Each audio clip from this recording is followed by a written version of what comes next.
Howdy, Pilgrims. PappyStu here. The history of the 12 tribes is replete with great chiefs.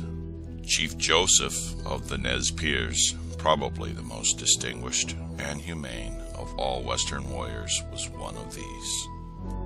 For 70 years after the Nez Perce took the hand of Meriwether Lewis in friendship in 1805, the tribe remained at peace. It was its proud boast that it had never drawn the blood of whites. The saddest and most unnecessary of all Indian wars was the Nez Perce War. It was absolutely uncalled for.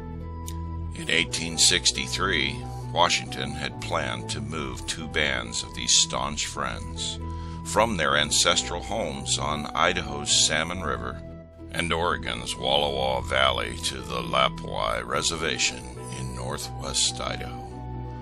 Old Chief Joseph fought back without violence. His people came to be called non-treaty Nez Perce, but he pointed out to Governor Isaac Stevens' 1855 treaty extending the reservation to include the Wallowa Mountains. He had refused to sign only the outrageous Pact of 1863, which would have stripped away those lands on which gold had been found. In a presidential order, Grant in 1873 conceded that Chief Joseph had been correct. But the executive order was revoked only 2 years later because of the outcry of land-hungry Oregonians. The Wallowa Valley was designated a part of the public domain and thrown open to settlement. The younger Chief Joseph continued his father's work, but negotiations stalemated in late 1876.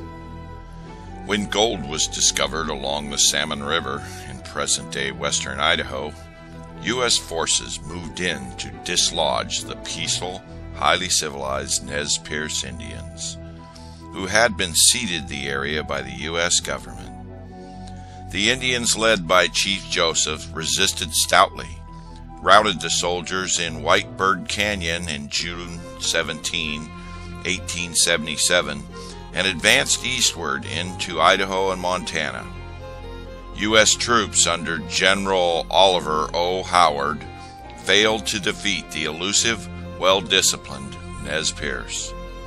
But Chief Joseph soon realized that his warriors could never prevail against the white man and sought to lead his people north into Canada. In one of the most masterly retreats in military history, he guided about 1,000 Nez Perce over some 1,500 miles of harsh mountains and plains terrain, evading two pursuing armies under Howard and General Nelson A. Miles. While resting in northern Montana, about 40 miles from the Canadian border, Joseph and his depleted tribe were overtaken by the soldiers, who fought them for 4 days. On October 5th, 1877, Joseph surrendered to Miles. Chief Joseph was one of the most eloquent of Indian orators. His moving words of surrender have been much quoted by whites and Indians alike. I am tired of fighting. Our chiefs are killed. Looking Glass is dead. It is cold and we have no blankets. The little children are freezing to death. I want to have time to look for my children and see how many of them I can find. Maybe I shall find them among the dead.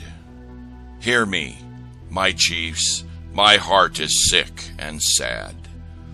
From where the sun now stands, I will fight no more forever.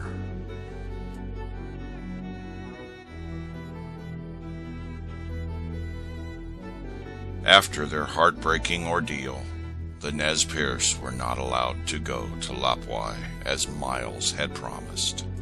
In 1878, he and his band were sent to a reservation in present-day Oklahoma, where many died of illness. Joseph and the remnants of his tribe were later allowed to move to Washington State, to the Colville Confederated Tribes Reservation, where he devoted the rest of his life to the peaceful betterment of his people.